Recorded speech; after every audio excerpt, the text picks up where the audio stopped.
de terror. El cine de terror ha estado presente desde que existe el cine. De alguna manera nos gusta sufrir, ¿no? De alguna manera nos gusta pues pasar un mal ratillo y ver que el cine y las películas de terror son de las más populares entre el público, ¿verdad? Nos gusta ir al cine y volcar todos nuestros terrores e inquietudes subconscientes en lo que se desarrolla en la pantalla y los descargamos todas esas cosas mientras vemos la película, saliendo del cine con la sensación esa agridulce, Andy, de haber Sí, pasado un mal rato, pero al mismo tiempo haber volcado todos nuestros miedos subconscientes, lo que después de todo, pues al final nos hace sentir bien, ¿no? Yo creo que hay un poco de esto en por qué gustan tanto las películas de terror. Pues desde los inicios del cine mudo, eh, aquí vemos a Nosferatu en una película muda de los años 20 y vemos ya cómo esta simple imagen, 100 años después de que se produjeran, pues sigue causando inquietud y pavor en los que la miramos, ¿no? Pues desde estos inicios, pues el cine de terror ha ido evolucionando, marcando etapas a lo largo de los años. Entonces, desde las películas de los años 30 de monstruos clásicas, como pueden ser Frankenstein o Drácula, pasando por el cine demoníaco religioso de finales de los 60 y principios de los 70, como La Profecía, no sé, La Semilla del Diablo, o incluso El Exorcista, eh, hasta el típico ese slasher que se puso, slasher o películas de asesinos en serie que se pusieron muy de moda durante los años 80, como pueden ser Viernes 13, Halloween. eh, no han dejado de ir saliendo producciones taquilleras, siempre con el nexo común de generar miedo e inquietud en los espectadores, ¿no? A partir del año 2000 empezaron a salir o se pusieron de moda las llamadas películas de screamers o películas de sustos repentinos, muchas de las cuales, aunque no fueran de la mejor calidad técnica, generaron pues, más que dignas cifras de taquilla y se pusieron de moda sobre todo entre los espectadores más jóvenes y los grupos de adolescentes, ¿no? Pues podríamos decir que a partir de aquí y con la llegada del mundo digital y de Internet, la oferta masiva de producciones de muy bajo presupuesto y calidad más que cuestionable, pues hizo que por un tiempo el mercado audiovisual del terror se saturase de películas de serie B o de serie C o de hasta Z, cada cual más mala, haciendo en poco tiempo que se perdiese el interés por parte del público en este tipo de producciones, ¿no? Entonces había que hacer algo, había que darle una vuelta a todo este tema y darle otro giro al cine de terror. Y poco a poco, a partir de la década de 2010, pues empezaron a salir películas que buscaban en el público pues despertar otro tipo de miedos, ahondando en la psique humana y pues buscando un poco ese terror psicológico que se ha ido convirtiendo por méritos propios en un género en sí mismo, ¿no? Un subgénero del cine de terror. Así nació, por ejemplo, lo que hoy llamamos falso documental, y que consiste en crear una credibilidad realista de la trama usando actores como si fueran periodistas o documentalistas reales que investigan casos cuyos protagonistas pues también son actores. No sé si me explico bien, pero es una sí. especie de recreación de una especie de documental donde los entrevistadores o los periodistas que hacen el documental pues también son actores al mismo tiempo que los protagonistas del caso, ¿no? Con lo cual, pues esto, cuando vemos la película, pues nos parece estar viendo un documental y algo más real que una simple película, y al ver que a los documentalistas les pasan cosas aterradoras, pues nos da una impresión de realismo que hace aflorar nuestro miedo a que algo así pues, pueda pasarnos a nosotros, ¿no? Con esta técnica cinematográfica se consigue que el espectador experimente un tipo de terror del que no se había conseguido antes con los métodos tradicionales de las películas que les comentaba, ¿no? El mejor ejemplo que puedo dar sobre este tipo de películas de falso documental es esta carátula que estamos viendo en pantalla, que es la cuarta fase. Bueno, pues esto va de que a finales del año 2000, pues, los pacientes bajo hipnosis de la terapeuta Abby Tyler, interpretada por Mila Jovovich, pues reflejaban comportamientos que sugerían encuentros con seres no humanos, ¿no? O sea, ellos tenían una serie de recuerdos bloqueados y a través de la hipnosis regresiva, a través de esta terapeuta, pues empezaban a resurgir recuerdos que sugerían encuentros con seres no humanos, ¿no? Normalmente todos los pacientes de noche, antes de irse a la cama, aseguraban ver una especie de búho o lechuza que les observaba desde fuera de la ventana. Y se despertaban a mitad de la noche completamente paralizados, escuchando ruidos terroríficos que provenían de fuera de la habitación. Las sesiones supuestamente reales de esta película hacían ver que esta lechuza en realidad no era una lechuza, sino que era otra cosa. Bueno, las imágenes hablan por sí solas y se comparaban las sesiones supuestamente reales que salían en ese falso documental y se comparaban con las ficticias de los actores, ¿no? Supuestos testimonios reales se iban alternando con los sucesos dramatizados y podíamos ver que el resultado era que todo parecía real. Te ponían un pedazo de estas imágenes así desgastadas y te hacían ver que estas imágenes eran evidencias reales de la terapeuta real que estudió este caso, y después te la compaginaban bueno, aquí a la derecha vemos lo que se supone que sería la persona real, y a la izquierda pues la persona de actor o la actriz que está recreando este evento, ¿no? Todo este tema bien hecho, bien dramatizado, bien desglosado a lo largo de la película, nos hace entrar en una inquietud de realismo, ¿no? De que parece que esto es de verdad, de que esto no es una película. De hecho, si nos fijamos en la carátula, otra vez, podemos ver que aquí dice, aquí abajo, basada en hechos reales documentados, ¿no? Y vemos cómo te venden este producto como si fuera algo real, que a través de unos actores, pues nos lo presentan con algunas imágenes que se supone que son reales, como esta, ¿no? Perdona, Martín, Fini quiere hacerte una pregunta. Sí, por supuesto, Fini. Martín, no sé si se me escuchará o no se me escuchará. Anoche vi una película de falso documental y era así, era de este estilo, y también te dice que era caso real. Se llama Hell House LLC, es del 2015 y estaba fuertita la película.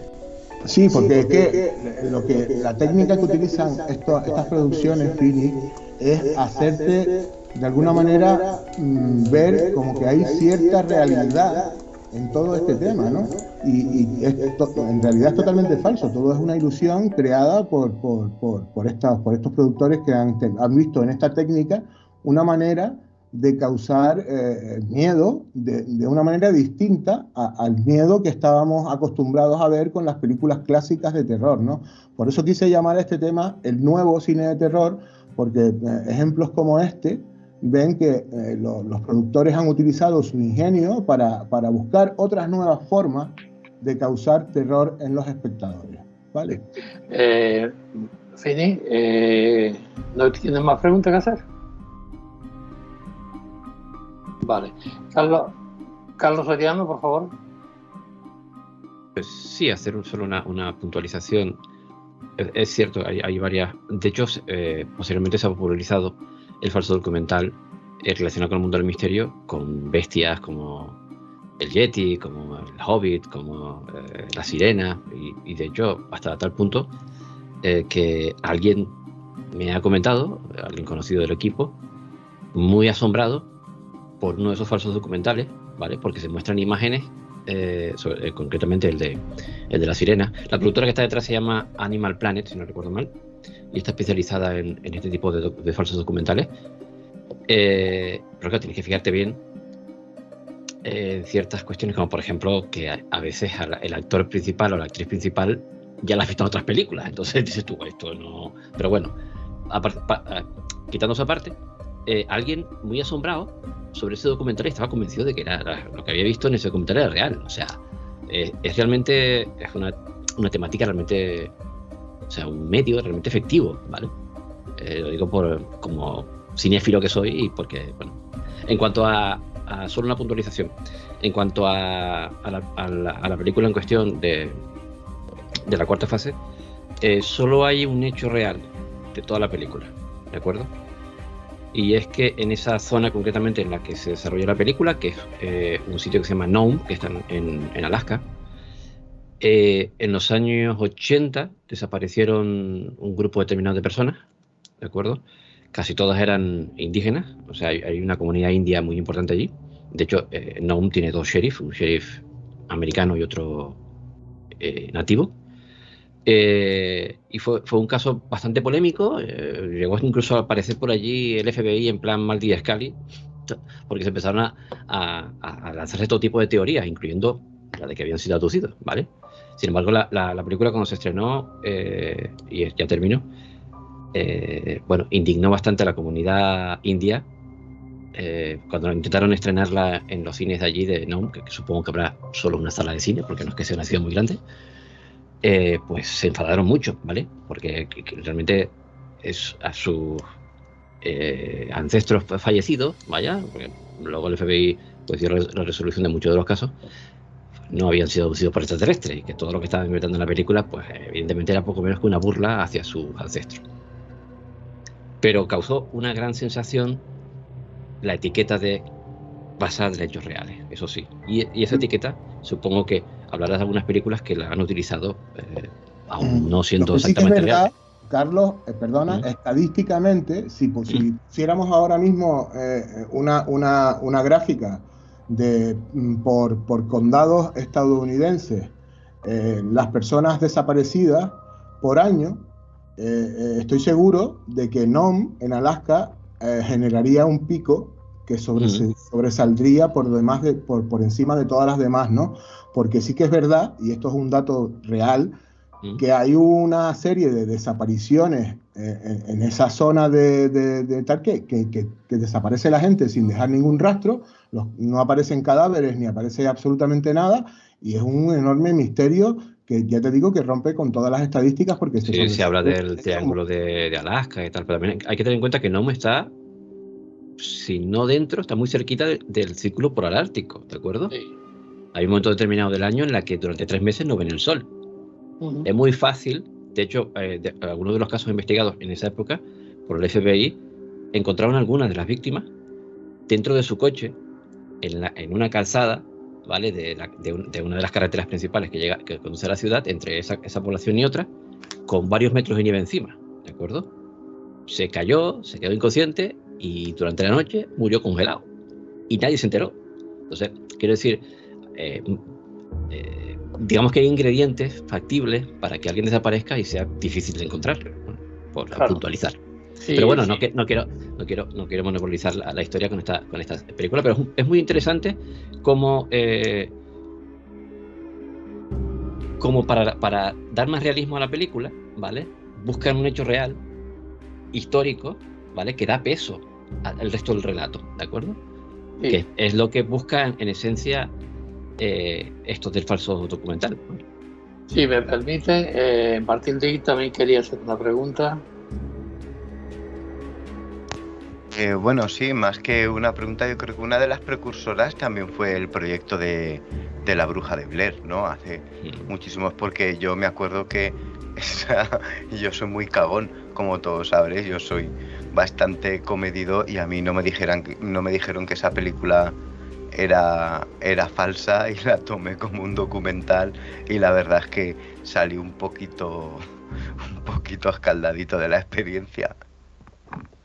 Sí, bueno, esta película que nombras entraría dentro de otro subgrupo, Martín, que sería el subgrupo del metraje encontrado, o el mockumentary, que se llama en inglés, y es eso de, pues nada, todo el mundo desapareció y encontraron una cámara que había grabado lo que había pasado, ¿no? Y eso sería las películas basadas en metraje encontrado. También son muy interesantes y hay una gran diversidad.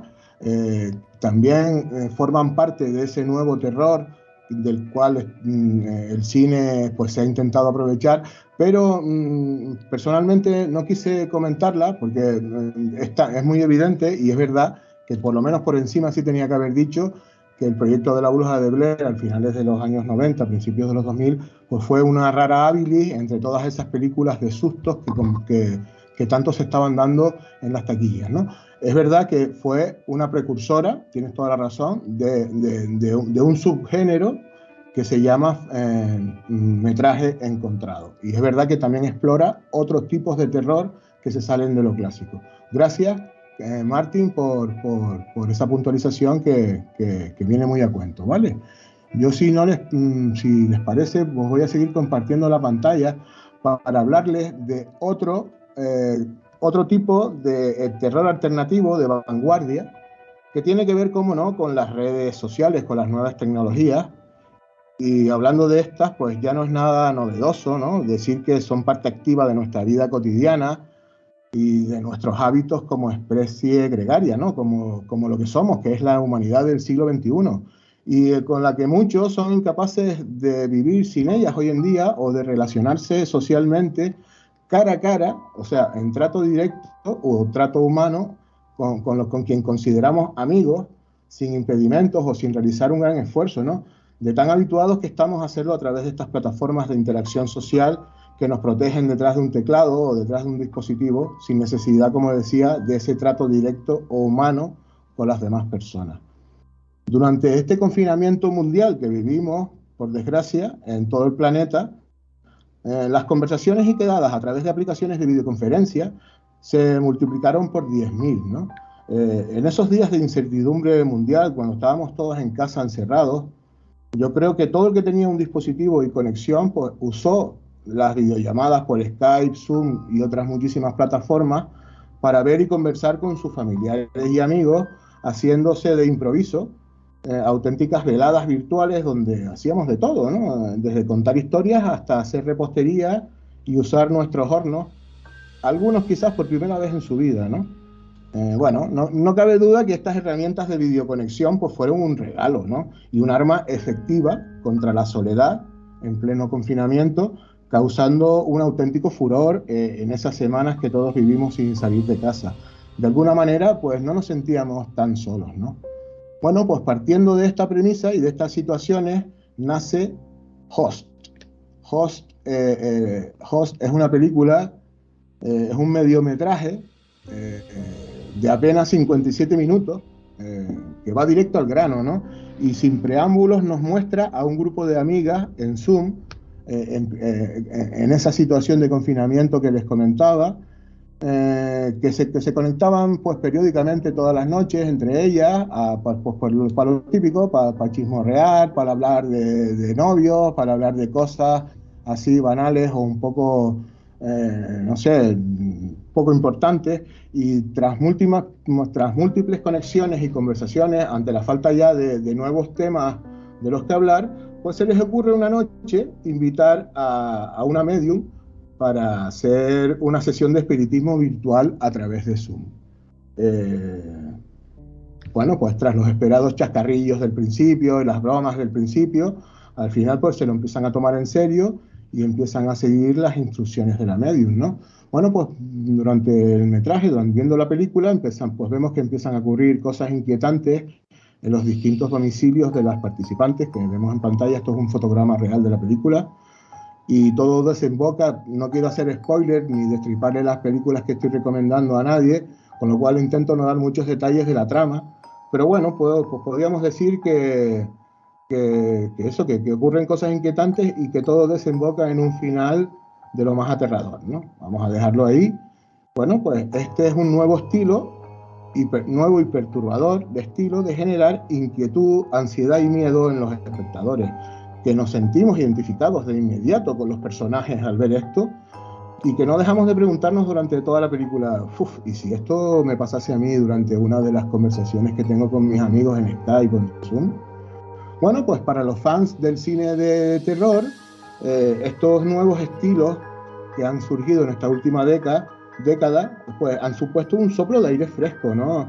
Ante tanto cliché y ante tanto estereotipo de películas con argumentos que, aunque en su época tuvieron éxito, ya pues han dejado de ser de interés para los amantes del género, los cuales buscan otro tipo de sensaciones angustiosas o de inquietud o de miedo que van relacionadas directamente con la cotidianeidad de lo que vivimos nosotros mismos hoy en día, ¿no? Y este método, esta técnica también funciona muy bien, y ya les digo yo que he visto estas películas que acojonan, pero mucho, ¿eh? Porque es que te parece muy real y parece que en cualquier momento esto pues podría sucedernos a nosotros, ¿no?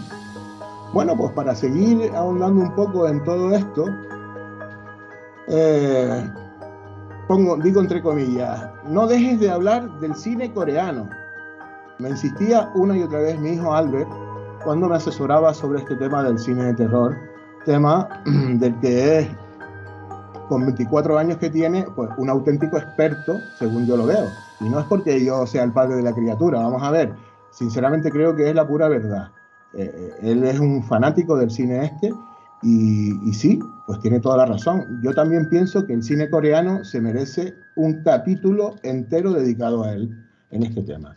El gran público pues conoció de verdad este cine a raíz de que el filme Parásitos, del que estamos viendo un fotograma, ganó 4 Oscars hace pocos años, pero no solo por mejor película extranjera, sino por mejor película en general, mejor director y mejor guión original.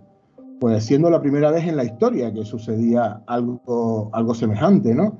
Y dando por fin el cine coreano un puñetazo sobre la mesa para reivindicarse a nivel mundial como un cine de primera categoría, que es lo que es, ¿no?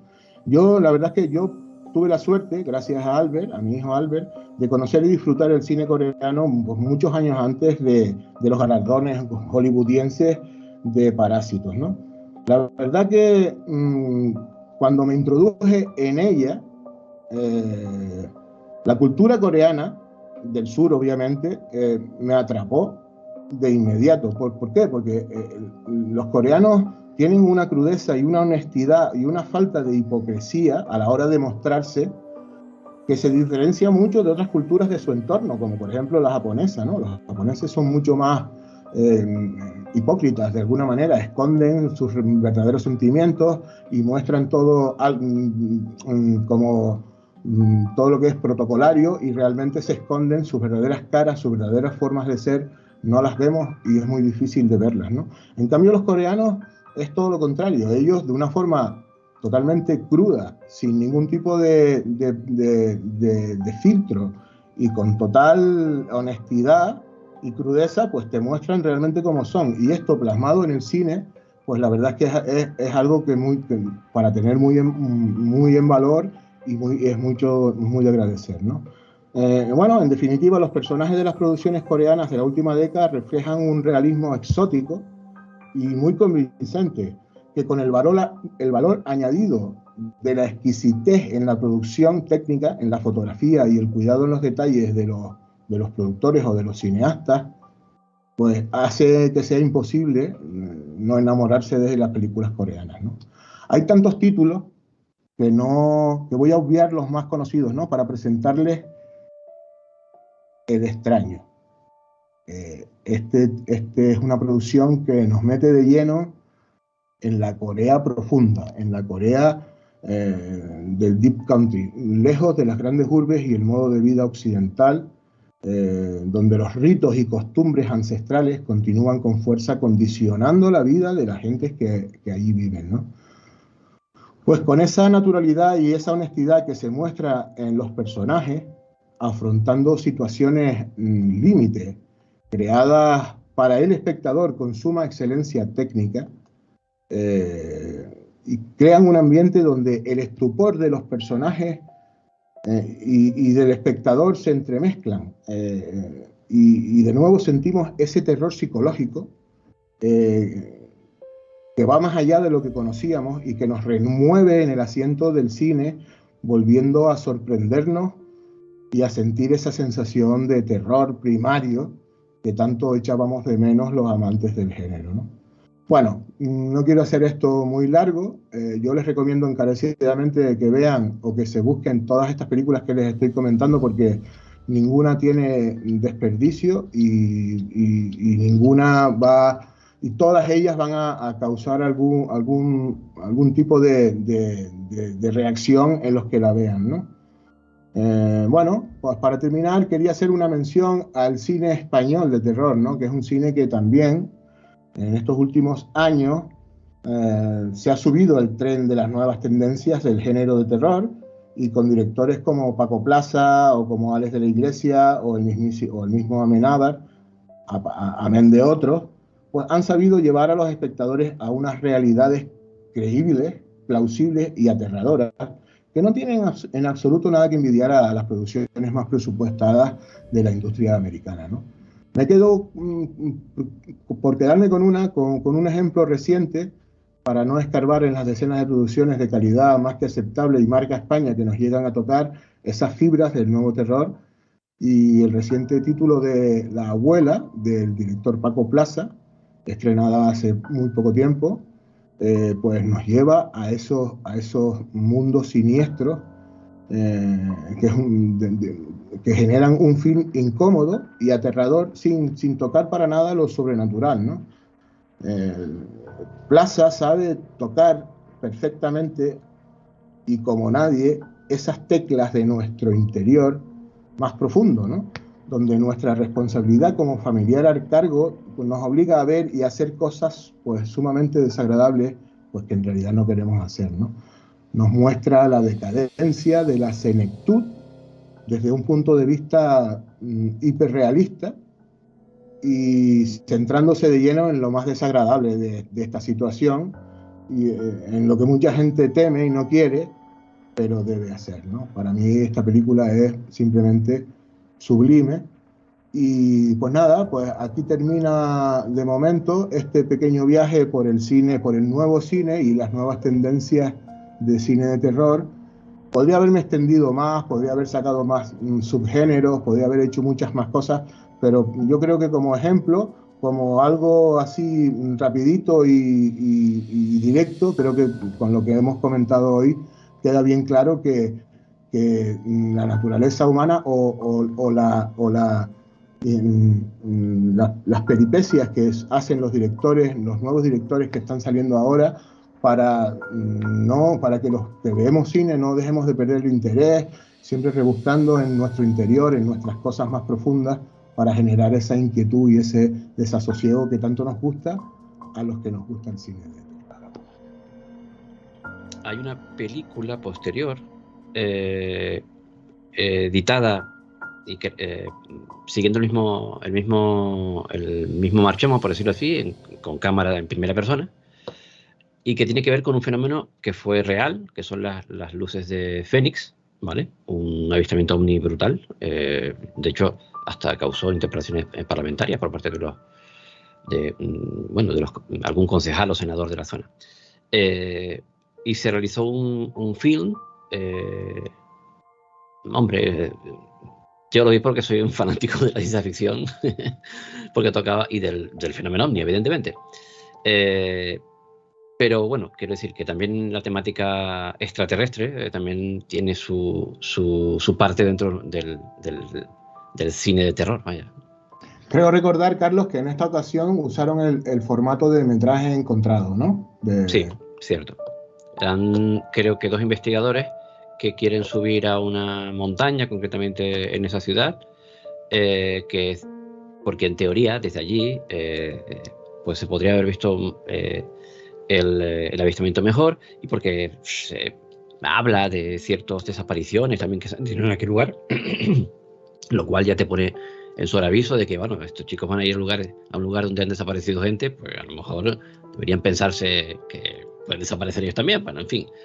Y bueno, se ven ellos pues preparando toda la excursión, el equipo que llevan, todo eso, bueno, en fin, sí, es de metraje encontrado. Gracias. Muchísimas gracias, Martín, muchísimas gracias, Carlos, por estos comentarios.